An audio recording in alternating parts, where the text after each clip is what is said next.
Hey guys, welcome back to Critical Thinking Out Loud, where we're dedicated to teaching the ancient Near Eastern context of the Bible. And we do that because we have seen the value that interpreting the scriptures this way has brought to us. And so I'm flipping over here. There's in the description section, you can find today's notes, today's link to what we're going to be teaching, and then all of our teachings. And so that's in the description section. And then over here in the comment section is just today's teaching. So if you want to just click on there and go along with me, we're going to be teaching Spiritual Beings Part 4 as What is the Bible's Main Character in the What is the Bible series. So we just wanted to thank you guys and welcome you back to Critical Thinking Out Loud and our series covering the spiritual beings as one of the Bible's main characters. And this is a continuation of course, the foundational What is the Bible series. I think this is like 20 or 21, the 21st or 20th teaching in this series. So we've been going a long way. And with that, context is key. We talk about this all the time to any material, television series, movies, literature, you name it. Context is really important depending on the level of the context you possess regarding any subject. The better you will be versed in that content. And our material is no different. We have been laying the foundation with our What is the Bible series for all future material. That's why we're teaching this, that we hope to cover here on Critical Thinking Aloud. And in this installment, we will be building off the teachings preceding this. So all of our teachings preceding this. And if you haven't had a chance to review that material yet, there is a hyperlink there that you can click on and go and visit this material. So we love to teach others the ancient Near Eastern context of the Bible. And that's what we're going to be doing today in our study of spiritual beings as the Bible's main character. This is the fourth one, so we've gone quite a way in this topic. So how are we going to learn this teaching? We will be looking at the topic of spiritual beings as one of the Bible's main characters through the worldview of the ancient Near Eastern biblical authors. Those are all things we love to do. And as I have done in the past with other teachings, I want to quote from other sources, scholarly sources, to make my point. I do this in hopes that you would see that this isn't just my interpretation, as different as it might be from anything you've heard in church or other pastors say, but this view or interpretation of Scripture is steeped in academics. And we will be recommending these resources. The first one is free resource. If you guys are followers or join me at all in Critical Thinking Out Loud, there's no reason you shouldn't be using the Faith Life Study Bible app or just on your computer. It's got articles, it's got graphics, it's everything, and it's free. So go ahead and get that. And there's a hyperlink on the webpage that I'm looking at. And then the NIV Cultural Background Study Bible. We get a lot of stuff from this resource, and we quote it quite a bit. I'm about to quote it in a minute. And it's got articles, it's got dictionaries, it's got everything that you would want to know to learn the ancient Near Eastern context of the Bible, because that's what we harp on a lot here. And it's not easy to get into this without this resource right here is amazing. Go and get it. It will cost you, I think I got mine for like $60 when it first came out, but it has been worth it. I mean, look at all that stuff in there. If you can get that on there, I just love it. There's so much stuff. You can hardly go anywhere without hitting an article. It's just amazing. So you can get that by clicking on the hyperlink to Let's Get Started. The Divine Council, that's where we've been at for a couple weeks now. So over the past couple weeks, we've been talking about how many of the ancient Near Eastern cultures viewed the gods residing in a council.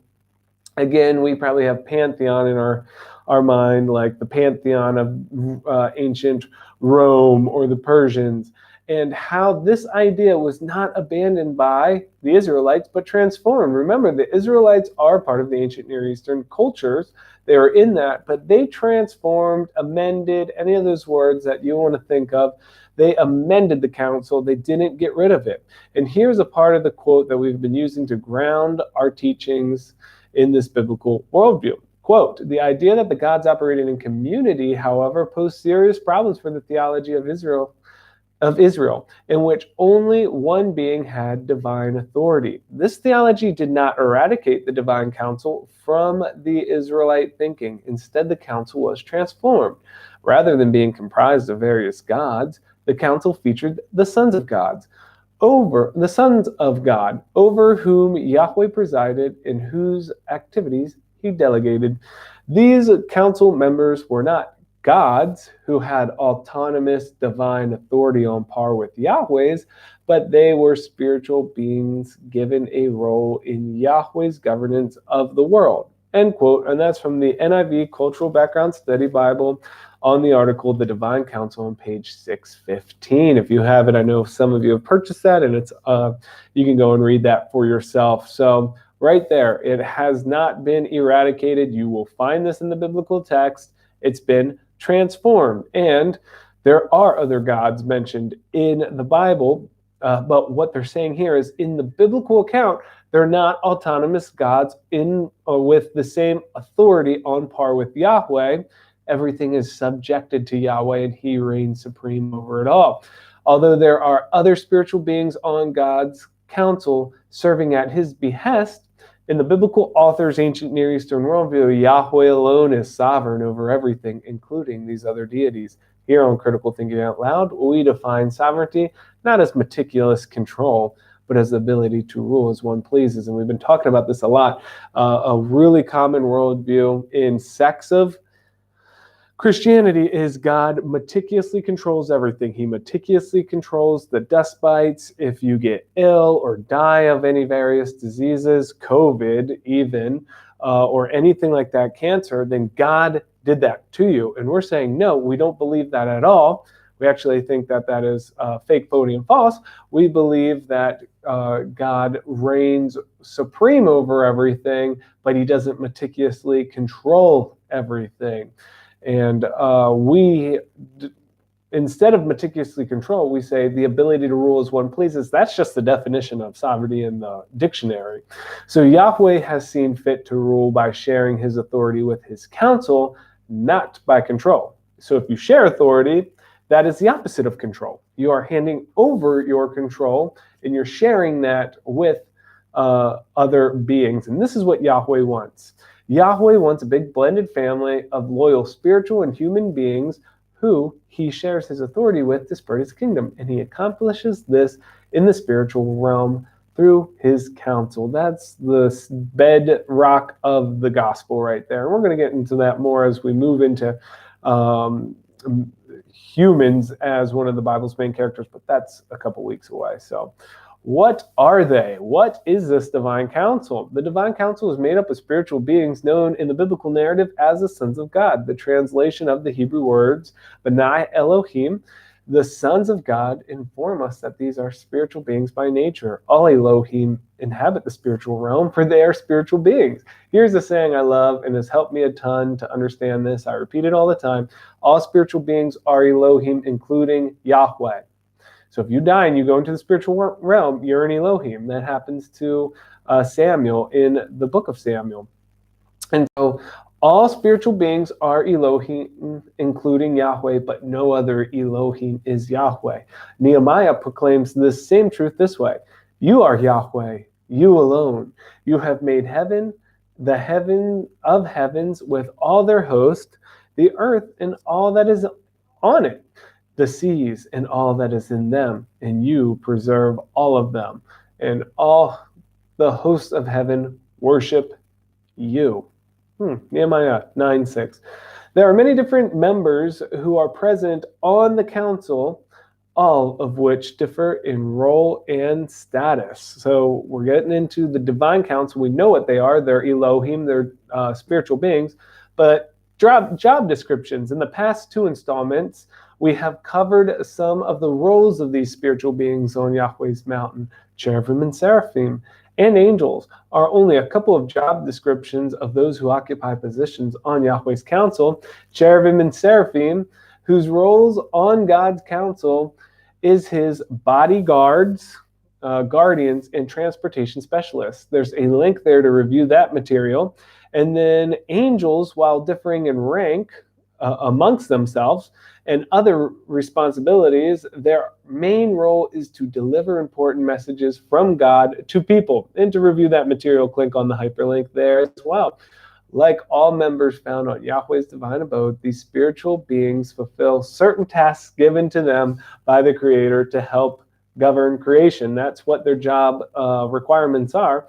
And we aren't going to go over all those roles which are found on Yahweh's council here. But if these studies have interested you on this subject, check out this book for more in-depth study. We love this book, Angels, What the Bible Really Says About God's Heavenly Host by Michael Heiser.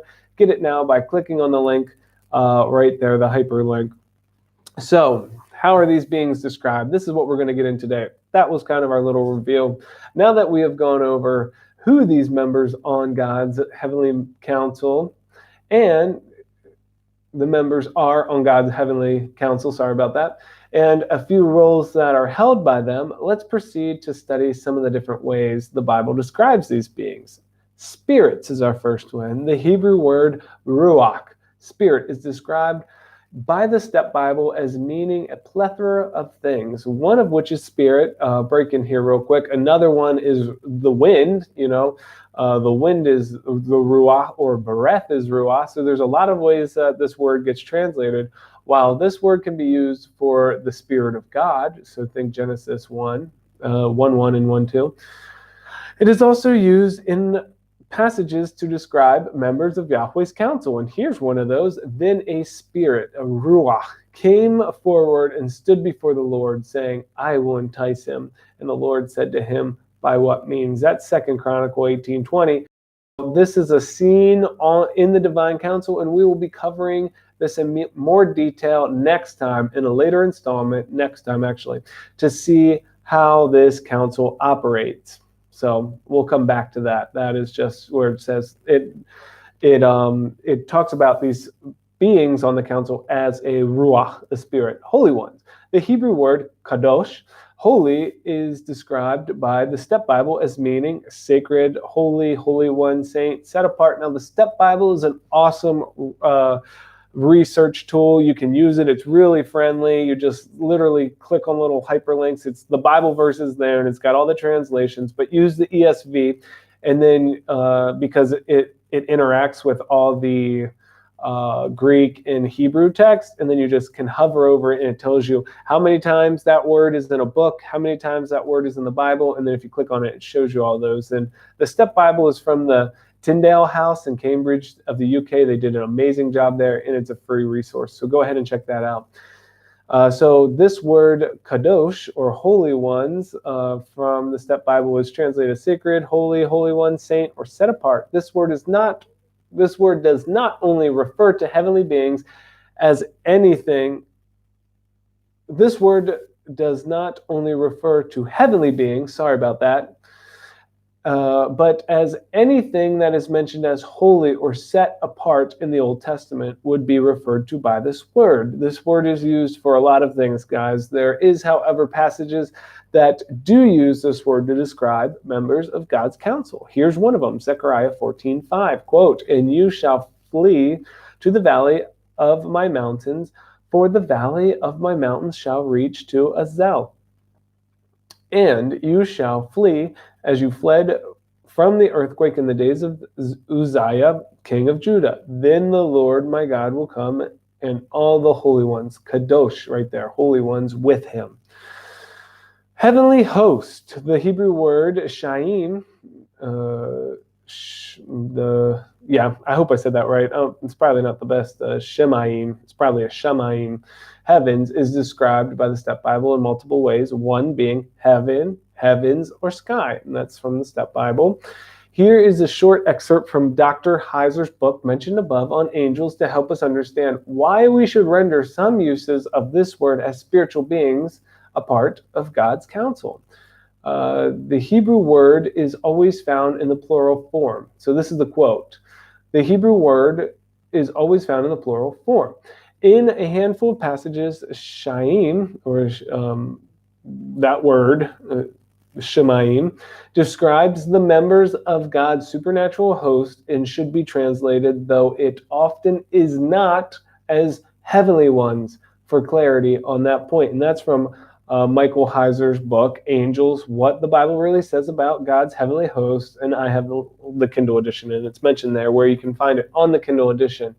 And so breaking in here, the Shemaim, this word, Aim, if you have that, Elohim is the plural.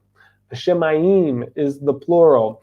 And so that plural on there gives us that it's a plurality of things there. So not all passages where heaven are mentioned in the Old Testament should be rendered as spiritual beings. But here are a couple examples of where in the scriptures it is appropriate to interpret the word for heavens as heavenly ones. This is Job 15:15. Behold, God puts no trust in his holy ones, Kodosh, and the heavens, Shemaim, holy ones, are not pure in his sight. And so where we have heavens there, you can put that in there, and that would be a correct interpretation. Here's another one, Psalms 89:5. Let the heavens, Shemaim, so holy ones, praise your wonders. O Lord, your faithfulness in the assembly of the holy ones, Kadosh. Notice how both of these references to the spiritual beings on God's council appear together in these verses. And I would conclude that this is by design to telegraph a particular point in the author's worldview. Here's another way that they're referenced in the Bible as stars. Now, this is probably a little bit different for us, but hold on. The Hebrew word, I think it's kohavi, or I don't know how to do this one, actually. I should look it up, but it's star. It's right there. You can read it. Is defined by the Step Bible as meaning star. Of course, we know with our modern scientific discoveries that stars are flaming gas balls in the sky. This is not the way the ancient Near East thought about stars. They believed that these were spiritual beings. Now, guys, I'm just going to go on a little rant here, and we have got to drop our modern interpretation of the scriptures. Why? Because none of the ancient Near Eastern authors of the Bible or immediate hearers or the immediate audience would have ever thought they were gas balls in the sky, because they didn't have the technology and they didn't have that worldview. And so we shouldn't implant our worldview into the scriptures and interpret with a meaning that they never had. They had no recollection or no way of knowing that into the scriptures. So we're putting an interpretation into the scriptures. We need to go back to what they believed and draw that out of the scriptures.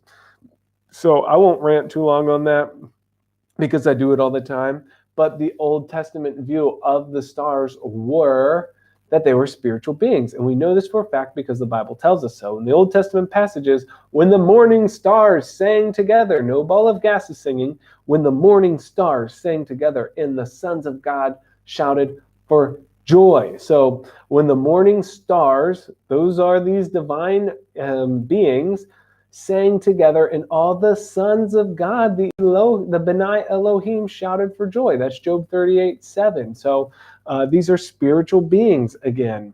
This is during the creation event. You said, here's another one, Isaiah 14:13. You said in your heart, I will ascend to heaven above the stars of God. I will set my throne on high. I will sit on the mount of assembly in the far reaches of the north. We have right there stars, we have the assembly or the council. So these are all these, ideas, all these things floating around in the author's head, and he's just drawing off of all of these things because this is their worldview. So you have the stars around the throne, and you have this being who wants to sit on the mount of the assembly in the far reaches of the north. He wants to take Yahweh's spot. So we will make a mental note about this passage. We'll be returning here in a couple weeks because to this verse when we study who it was that that wanted to overthrow God's counsel. We've been doing the loyal spiritual beings. We're going to get into the unloyal ones in 2 weeks. Or in a couple weeks. So the New Testament passage, the New Testament author of the book of Revelation explicitly says stars are angels or spiritual beings. As for the mystery of the 7 stars that you saw in my right hand in the 7 golden lampstands, the 7 stars are the angels of the 7 churches, and the 7 lampstands are the 7 churches, Revelation 1:20. So right there, the author John just flat out says these are spiritual beings. I want to end this portion of our study by critically thinking together, guys. That's what the name of our broadcast is, because that's what we believe is really missing today. And we want to try to remedy that. And so we have demonstrated before that by changing the way we interpret the Bible,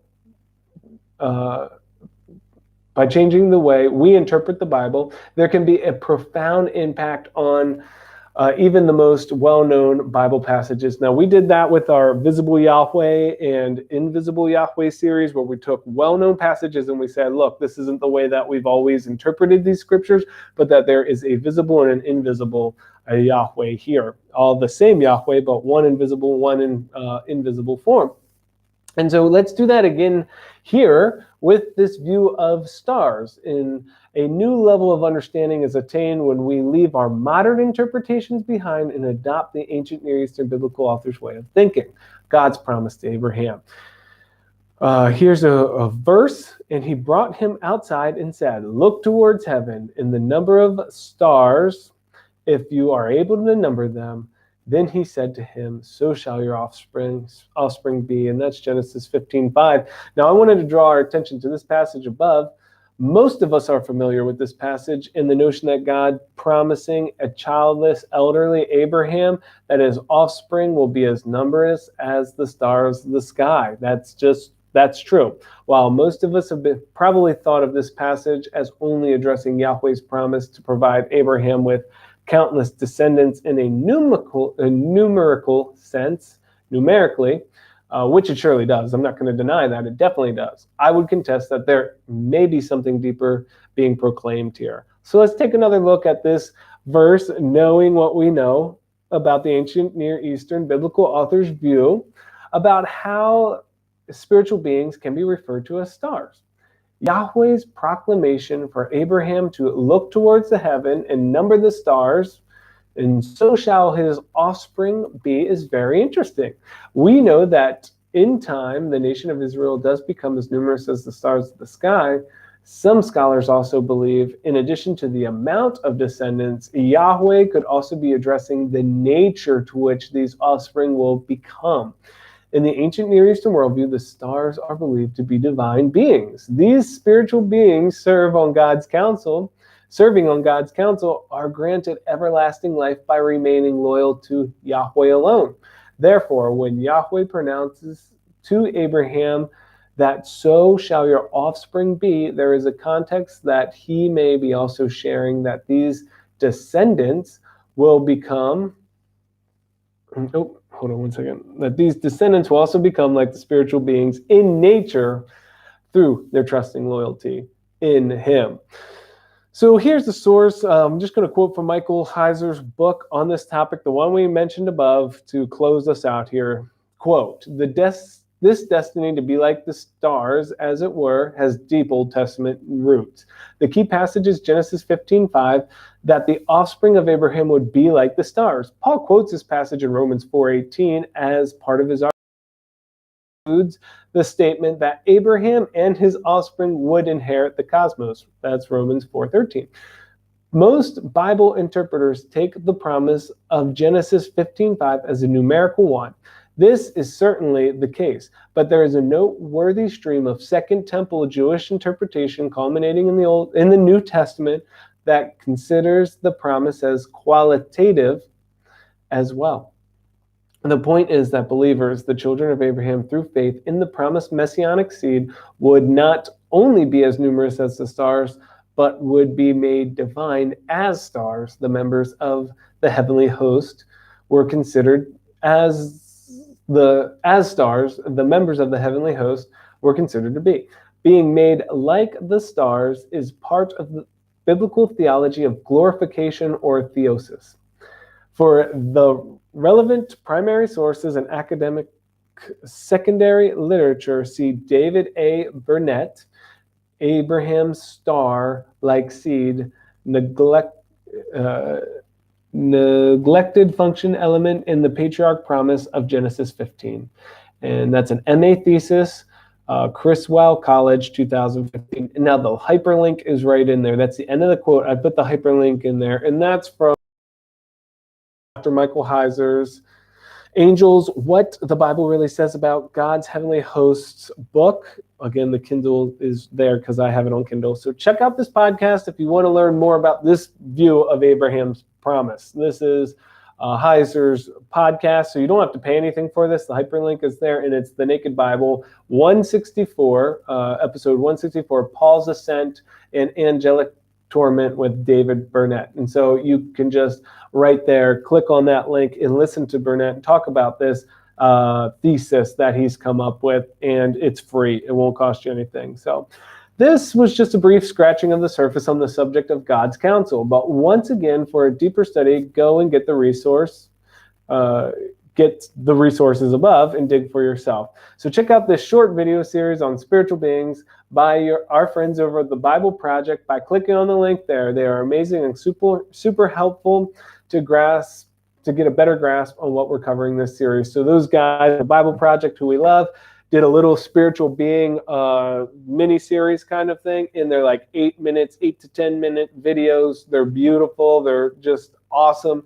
Go look at them. It will really help you out, and we're all tracking on the same stuff. Join us again next time for the continuation of our study on the topic of spiritual beings as the Bible's main character. And we remember that biblical doctrine derives from the biblical text. Now I'm going to cite all my stuff above, the NIV Cultural Studies background, the NIV Cultural Background Study Bible, Grand Rapids, Michigan, USA, Zondervan, 2016.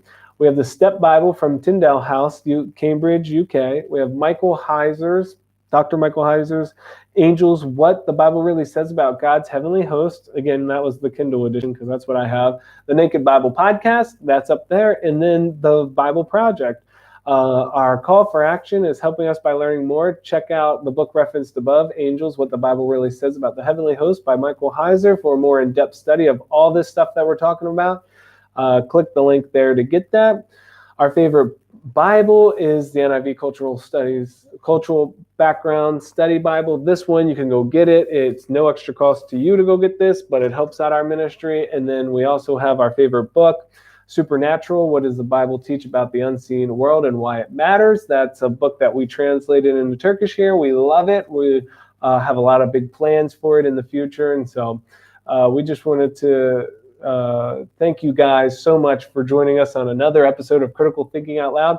Now, guys, I think I'll have one more teaching I'll be able to get off, but the whole month of May, I'm going to have a guest teacher come in and do a study on the book of John that he's been thinking about for a while. We're going to upload them directly to Critical Thinking Out Loud and post them on the Facebook page and on our church's Facebook page. But we just wanted to let you know this is my wife's last week of her being pregnant. And so the baby's due any day now. Seriously, her due date is the 30th. And so I just want to thank you guys for your prayers. And I want to thank you for joining us in these Critical Thinking Out Louds pre the new baby coming, and then post the new baby coming. I will give you updates and share with you guys stuff that's going on. So we love you. We thank you so much. And thank you for joining us for Critical Thinking Out Loud. Peace and blessings.